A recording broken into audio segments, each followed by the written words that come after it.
어느 날 한 사람이 물었습니다. 이 세상에서 가장 지저분한 것이 무엇입니까? 라고 물었더니 사람들이 대답을 합니다. 글쎄요, 생활 쓰레기인가요? 아니면 사람의 배설물인가요? 아니면 음식물 찌꺼기 아닐까요? 라고 말합니다. 그때 질문했던 이 사람이 말하는데요.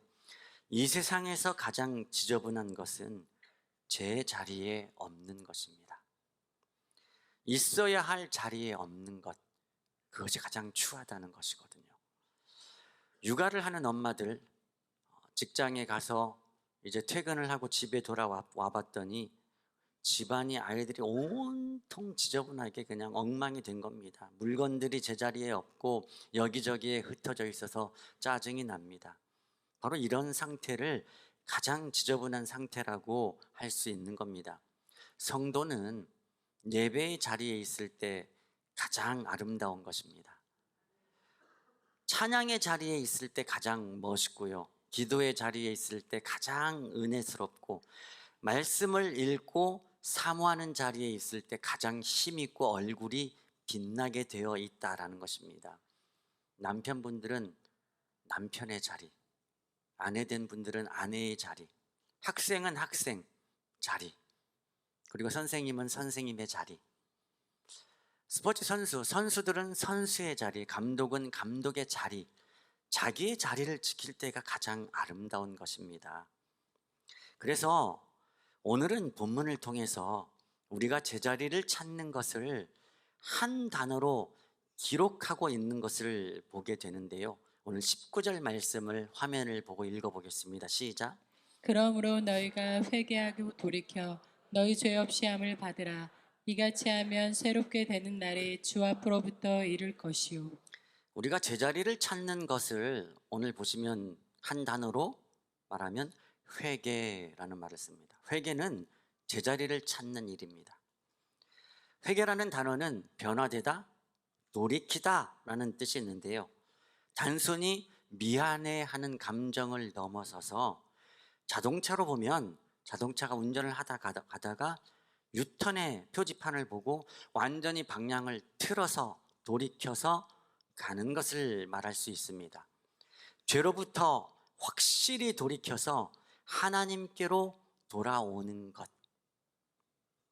죄의 지저분한 자리에서 벗어나서 하나님이 원래 내가 있도록 한 제자리로 돌아가는 것입니다. 그러므로 회개는 원래의 내 자리로 찾아가는 과정이라고 할 수 있습니다. 창세기 3장에 보면 인간의 범죄한 일들이 나오잖아요. 아담과 하와, 그 인간의 비극이 무엇입니까? 이 피조물의 자리에 있어야 되는데 창조주 하나님의 자리에 서려고 했다라는 거예요.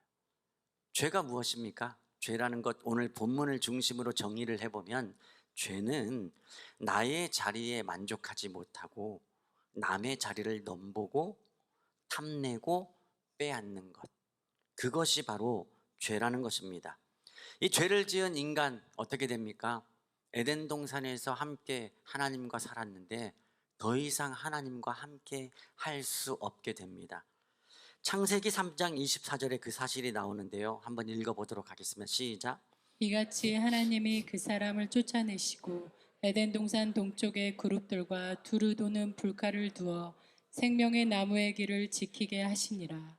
죄로 인해서 원래 우리의 자리를 잃어버린 거예요. 사탄의 유혹에 빠져서 죄를 짓게 되므로 하나님과 함께 있어야 될 그 에덴의 자리에서 나아가야 될 뿐이었습니다. 우리는 속죄에서 이리저리 죄 속에서 이리저리 헤매이게 되었고 가장 지저분한 상태에 살게 되었다라는 것입니다. 그런데 중요한 것은 쫓겨난 우리를 하나님은 영원히 버리지 않으시고 내가 반드시 너희들을 다시 원 제자리에 찾도록 할게. 내가 반드시 너희들을 회복할게. 이것이 바로 에덴 동산에서의 하나님의 마음이었다라는 것입니다. 그러므로 회개는 사탄에게 빼앗겨 버린 나의 잃어버린 그 자리를 다시 찾아가는 과정이라고 할 수 있습니다. 하나님께 돌아간다는 것은 원래의 내 자리를 회복하는 것입니다.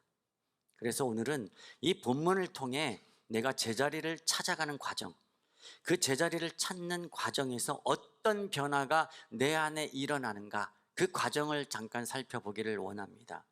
첫 번째, 제자리 찾기 첫 번째는요, 내 존재의 현실을 자각하게 된다라는 거예요. 거기에서부터 회개는 시작이 됩니다.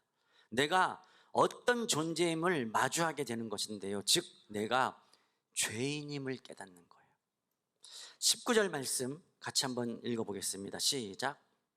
그러므로 너희가 회개하고 돌이켜 너희 죄 없이 함을 받으라.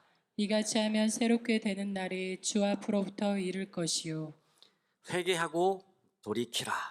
죄 없이 함을 받으라. 나는 좀 괜찮은 것 같은데, 괜찮은 사람인 것 같은데, 내시경보다 더 세밀한 하나님의 관점의 렌즈를 내 속을 보게 되면, 관점의 렌즈로 내 속을 들여다보면 내 안에 내가 얼마나 죄가 많은 사람인지를 알게 된다는 거예요. 겉으로는 너무 선하고 정말 착하고 도덕적인 것 같지만 내 안을 들여다보면 그렇지 않음을 발견하게 됩니다.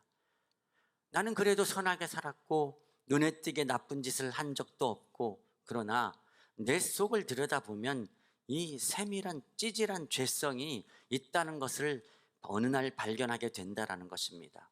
더 심각한 것은 스스로 도저히 나를 구원할 수 없고, 스스로 나 혼자서는 내 자리를 찾아갈 수 없다라는 것입니다. 그래서 요새 아이들 말로 현타를 입는, 현타, 현실 자각 타임, 현타를 입게 된다라는 거예요. 여러분, 내가 죄인임을 자각하는 순간 내 발걸음이 하나님께로 돌이키게 된다라는 것입니다. 내가 죄인임을 자각하지 않으면요, 결코 우리는 회개하지 않습니다. 내 발걸음을 돌이키지 않습니다. 내가 있어 배고 내가 가진 것도 많고 뭐가 부족해서, 그러나 다 잃어보고 내 안에 선한 것이 없구나를 발견할 때, 그때서야 하나님께로 돌아간다라는 거예요. 누가복음 15장에 보면 탕자의 비유가 나옵니다. 탕자가 아버지 재산을 다 가지고 나와서 세상 가운데 흥청망청 쓰고 다 잃어버리고 만신창이가 됩니다. 폐인이 됩니다. 그런데 탕자가 아버지께로 돌이키는 그 시점이 언제라는 거예요. 누가복음 15장 18절 말씀 같이 읽습니다. 시작. 내가 일어나 아버지께 가서 이르기를 아버지 내가 하늘과 아버지께 죄를 지었사오니. 탕자가 아버지께로 돌아가는 시점이 언제입니까? 모든 것을 탕진하고 내 죄를 발견했을 때, 내가 돌아가야 될 곳은 아버지 집밖에 없구나. 여러분, 우리가 가진 것이 많으면 결코 십자가를 향해 나아가지 않습니다. 그러나 우리의 가진 것을 다 탕진하고 내가 죄인됨을 인정할 때, 그때서야 십자가를 향할 수 있는 거예요. 그전에는 십자가가 보이지 않는 거예요. 여러분, 죄인임을 자각하고 십자가를 바라볼 수 있기를 바랍니다. 우리가 돌아가야 될 곳, 바로 우리의 연약함을 깨닫고 그 십자가 아버지 집인 줄로 믿습니다. 그리고 두 번째로 제자리를 찾는 것, 이 제자리를 찾고 회개하면요, 두 번째 역사가 새로운 즐거움이 우리 안에 있다라는 거예요. 즐거움의 기준이 바뀐다라는 건데 19절 말씀 하반절을 함께 읽겠습니다. 시작. 이같이 하면 새롭게 되는 날이 주 앞으로부터 이를 것이요. 이같이 하면 새롭게 되는 날이 주 앞으로부터 내게 주어진다. 제자리를 찾으면요, 새로운 즐거움이 생기는 거예요. 오늘 표현대로 말하면 새롭게 되는 날이 주님으로부터 주어진다라는 거예요. 새로운 즐거움이 생깁니다. 예수를 믿으면 이렇게 생각하는 분들이 있어요. 예수를 믿으면 이제는 세상의 즐거움도 못 누리고 이젠 다 끝났어. 고리타분하게 살아야 돼. 거룩하게 살아야 돼. 이제는 낙이 없어 라고 생각하는 분이 있다는 거예요. 정말 그렇습니까, 여러분? 하나님은 우리의 즐거움을 망쳐놓으시는 분이 아니십니다. 더 큰 즐거움으로 우리를 인도하시는 분이신 줄로 믿습니다. 여러분, 즐거움이 없어진 게 아니고요, 즐거움의 기준이 바뀐 거예요. 세상에서 흥청팡청 놀았던 것, 그것이 가장 즐거웠다면 예수님을 믿고 나서 내 죄인됨을 자각하고 나서 예수님 안에서 더 큰 즐거움을 발견하게 된다는 거예요. 26절 하반절 말씀을 같이 한번 읽어보도록 하겠습니다. 시작. 너희로 하여금 돌이켜 각각 그 악함을 버리게 하셨느니라. 아멘. 전에는 내가 세상 기쁨을 누리면서 이 세상 기쁨 가운데 이것이 잘못된 기쁨인지도 모르면서 누렸다라는 거예요. 그런데 제자리를 찾고 나니 그 기쁨이 제대로 된 것이 아니었구나를 깨닫게 된다라는 거예요. 시편 1편 1절 말씀을 보면 복 있는 사람은 악인들의 꾀를 따르지 아니하며 죄인들의 길에 서지 아니하며 오만한 자들의 자리에 앉지 아니하고, 예전 같으면 이 악인들의 꾀, 같이 생각을 모으고 즐기는 일, 그 일에 아주 기뻤다는 거예요.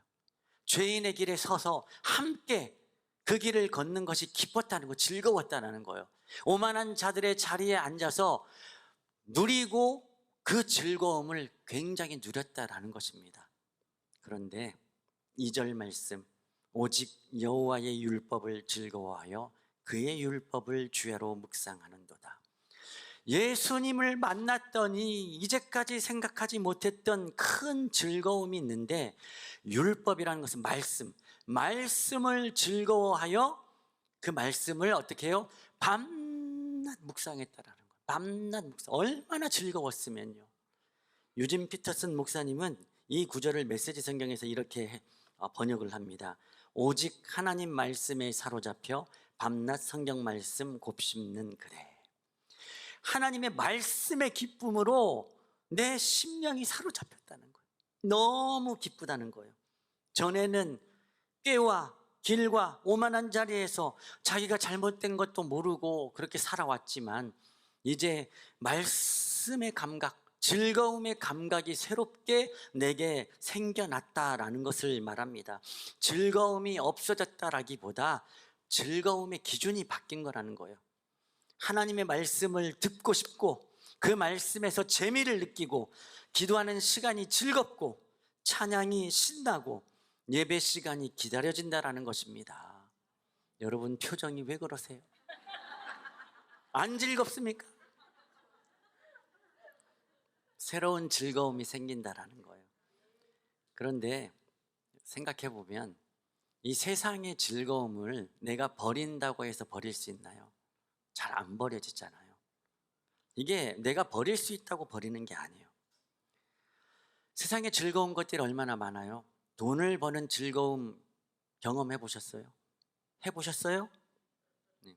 돈을 벌어본 경험, 제가 아는 분 한 분이 자기가 젊을 때 돈을 버는데요, 이 마대자루 있죠, 마대자루. 오전 되면 마대자루에 돈을 막, 이 금고가 모자라서 긁어 모았대요. 갖다 놓고 또 다시 갖다 놓고 하루에 10 마대자루 이상을 돈을 집어 던졌대요. 여러분 되게 부러워하시네요. 네. 그 돈 버는 즐거움, 이분이 예수님을 만나고 그 돈 버는 즐거움을 다 내려놓는 거예요. 왠 줄 아세요? 예수님을 만나고 나니 자신이 돈을 버는데 올바로 벌지 않았다는 걸 알았다는 거예요. 그때는 불의한 방법으로 돈을 버는 것도 몰랐다는 거예요. 그런데 예수님을 만나니 돈 버는 즐거움보다 예수님을 만난 그 즐거움이 더 큰 거예요. 여러분, 여행의 즐거움 있죠? 수다 떠는 즐거움 있죠? 공부의 즐거움 있죠? 이건 아닌가요? 만취하는 즐거움이 있죠. 여러분, 세상에 즐거움이 많지만 하나님을 만나면 그 즐거움보다 더 큰 즐거움이 있기에 이전에 즐기던 그 모든 일들이 시시해져요. 하나님이 일하시는 방법이 그런 거라니까요. 내가 이것을 내려놓을 수 있는 게 아니라니까요. 더 큰 즐거움이 생겨요. 그 말씀에 대한 즐거움이 생기니 내려놓게 되더라는 거예요. 오죽했으면 성경에서 이런 말씀이 나와요. 시편 119편 14절 말씀 같이 읽습니다. 시작. 내가 모든 재물을 즐거움 같이 주의 증거들의 도를 즐거워하였나이다. 재물을 돈을 즐거워함 같이 주님의 말씀을 즐거워하게 됐다라는 거예요. 너무나 표현이 재밌잖아요. 하나님께서 우리에게 주는 즐거움이 이런 줄로 믿습니다. 여러분, 오늘 이후로 여러분의 즐거움의 기준이 바뀌기를 간절히 바랍니다. 주 안에서 그 기쁨을 누리는 거예요. 언제? 제자리를 찾아갔을 때, 아버지께로 갔을 때. 그리고 마지막 세 번째로 제자리 찾기는요, 새로운 목적이 생겨납니다. 원래 하나님께서 창조의 목적대로 사는 삶을 꿈꾸게 한다라는 것입니다. 새로운 목적, 새로운 중요한 가치를 발견하면 우리 삶에 어떤 일이 일어나냐며 우선순위의 재배열이 일어납니다. 우선순위의 재배열이 일어납니다. 오늘 20절 말씀을 보시면 같이 읽어볼까요? 시작. 또 주께서 너희를 위하여 예정하신 그리스도 곧 예수를 보내시리니. 이 이후에도 21절, 22절에 보면 계속적으로 예수님이 다시 오실 것을 말씀을 합니다. 우리 삶에 가장 중요하고 중요한 분은 바로 예수님이심을 말씀합니다. 그분이 이 땅에 다시 오실 것이기 때문에 그분을 위해 살아가라는 거예요. 우리 인생의 중요한 가치는 바로 예수님이신 줄로 믿습니다. 새로운 목적이 생긴 거예요. 무엇을 위해 살아야 되고 누구를 위해서 살아야 되는지 예수님이 가장 최우선순위가 되고 그 예수님을 기준으로 우리의 삶을 재배열하게 된다는 것입니다. 어떻게 해요? 스페인의 유명한 성지 순례 코스인 산티아고 순례길이 있습니다. 거기에 보시면 이 순례길 약 800km가 돼요. 유럽의 여러 루트로 출발을 해서 이 산티아고 데 콤포스텔라 대성당에 마지막으로 도착한, 저 대성당 앞에 도착을 하거든요. 근데 얼마나 기냐면 800km. 이러면 와닿지 않잖아요. 우리는 항상 이 숫자가 크면 도대체 얼마나 정도인데 서울에서 부산이 400이에요. 그러면 왕복. 그러니까 40일 동안 꼬박 무거운 짐을 짊어지고 걸어야 이 순례길을 완주할 수 있다는 겁니다. 순례를 처음 시작하는 사람들은요, 짐을 빠뜨리지 않도록 하나하나 잘 챙긴다고 합니다. 근데 그러다 보면 짐이 엄청나게 크고 무거워지거든요. 그러나 순례를 하면 할수록 짐이 하나씩 버려지게 된다고 합니다. 그리고 순례의 끝에서는 꼭 필요한 몇 가지만 남게 된다고 합니다. 실제 이 산티아고 순례길을 걸었던 한 여행 작가가 이런 말을 했습니다. 처음에는 챙기지 않은 물건으로 후회를 합니다. 그러나 거의 순례길 막바지에 이르면 진짜로 필요한 건 몇 개 없다는 걸 알게 됩니다. 그리고 나중에는 이제 칫솔 하나만 있으면 된다는 것을 깨닫게 됩니다. 여러분, 우리 인생과 같아요. 우리가 인생을 걸어가다 보면 우선순위의 재배열이 필요한다는 거예요. 인생의 길을 걸어가다 보면 하나 내려놓게 된다는 거예요. 언제 우리가 우선순위의 재배열이 됩니까? 어려운 일이 닥치면, 건강에 문제가 생기면 건강이 최고야. 우선순위 올려놓는 거예요. 관계가 깨지면 뭐니 해도 관계가 최고야. 우선순위가 바뀝니다. 보증을 서서 사기를 당하면 어떻게 해요?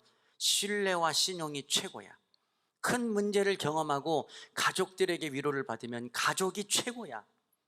그러나 여러분, 우리가 인생의 길을 걸어가면 자녀들도 결국은 떠나보내야 되는 거예요. 오늘 결혼하는 신랑 신부처럼 너무 이쁘고 잘생겨도 떠나보내야 되는 거예요. 다 내려놓아야 되는 겁니다. 다 내려놓아야 되는 거예요. 일본에 대지진이 일어나고 해일이 일어나서 일본 수년 전에 일본 전역이 거의 물에 잠긴 적이 있잖아요. 그 잠겨서 고립된 사람들이 있었는데 그 고립된 사람들에게 가장 필요한 것 한 가지를 꼽았는데 뭔지 아세요? 다이아몬드? 진주, 황금 다 소용없어요. 그 앞에.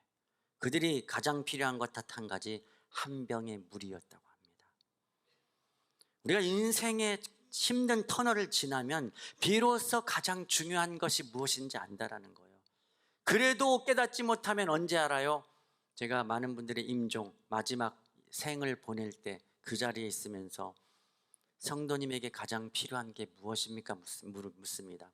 그런데요, 저는 돈이 가장 필요합니다 하면서 돌아가시는 분 한 분도 없어요. 저는 명예가 필요합니다 고백하면서 돌아가시는 분 한 분도 없어요. 저는 오직 믿음, 예수님이 필요합니다. 그 예수님을 부르고 얼굴이 평안해지는 것을 본다라니까요. 여러분, 죽음의 끝에서 그것을 알 거예요. 여러분, 일찍 늦었다고 생각할 때 여러분, 인생의 가장 중요한 가치를 발견할 수 있기를 바랍니다. 금요일 날 금요 기도회 때 제가 말씀 나눴지만 사도 바울, 그가 가졌던 과거에 가장 화려했던 이력들 있잖아요. 스펙. 그런데 예수님을 만나고 자신의 과거의 스펙은 다 배설물로 여겼습니다. 왜? 예수님을 만나고 나니까 아무것도 아닌 거예요. 그래서 신학자 윌리엄 핸드릭스는 이 사도 바울을 보고 이렇게 얘기를 합니다. 솟아오르는 태양 앞에서 모든 별이 꼬리를 감추듯이 크고 값진 진주 앞에 모든 보석들이 광채를 잃어버리듯이 바울에게 있어서는 그리스도의 깊은 교제 앞에서 그 밖의 모든 것들이 빛을 잃었다. 태양과 같은 주님을 경험하면 모든 것들이 빛을 잃어버리고 평범해져 버린다라는 것입니다. 여러분, 사막과 같은 광야와 같은 인생 속에 여러분에게 세 개를 줍니다. 시계, 지도, 나침반, 그리고 이 사막을 건너게 되는데, 여러분 마지막까지 가장 중요한 것을 남기려 하면 무엇을 부여잡겠습니까? 시계? 시계는 길을 모르니 의미가 없어요. 여러분, 지도, 아주 세세한 지도, 바람이 불면 언덕, 모래 언덕이 수시로 바뀌는 곳이 사막입니다. 여러분, 단 한 가지, 나침반, 방향을 잡고 나아가는 겁니다. 우선순위를 여러분 재배열할 수 있기를 바랍니다. 그것은요, 하나님께 돌아갈 때요. 하나님께 돌아갈 때는 그냥 되지 않아요.